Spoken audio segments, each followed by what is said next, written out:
हाय, hello, नमस्कार मित्र-मैत्रिणींनो. गावच्या पद्धतीने आपण मस्त खरवस बनवून घेऊया.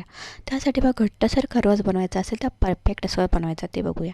आता इथे बघा मस्त मी खरवसचं दूध घेतलेलं आहे आणि साधं दूध घेतलं आहे. अशी परफेक्ट अशी मस्त चिकवडी म्हणजे खरवसवडी तयार करायची असेल तर माझ्या रेसिपीला नक्कीच लाईक शेअर सबस्क्राईब करायला विसरू नका. चला तर कशी बनवूया बघूया.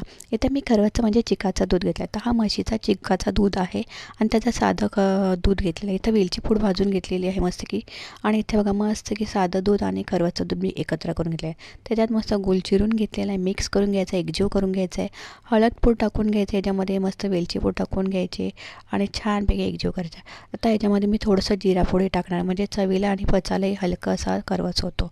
आता इथे छान एकजीव करून झालं की एका टोपामध्ये पाणी ठेवून मस्त आपण जशी कोथिंबीर वडी वगैरे वाफळून घेतो ना तसंच हा खरवसचं चिकाचं दूध वाफळून घ्यायचं आहे. मस्त 10-15 मिनिटात होणारी अशी रेसिपी एकजीव झालेला आहे.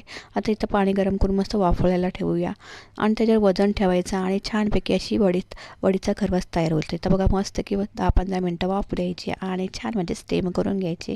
आता इथं वजन ठेवायचं आहे म्हणजे छानपैकी वाफवायला जाईल आता हा खरवस.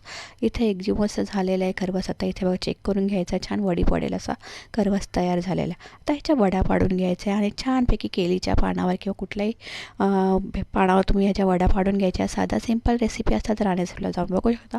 आवडल्यास लाईक शेअर सबस्क्राईब करायला विसरू नका. इथे छानपैकी मस्त खरवसच्या वड्या पाडून घेतल्या. मग या खायला खरवस. कमेंट करून नक्की सांगा तुम्हाला आवडतं का. आता पुढे याच्या अशाच रेसिपी बघायच्या असेल तर नक्कीच राईच रेसिपीला लाईक शेअर सबस्क्राईब करा. चल तर या खायला खरवस.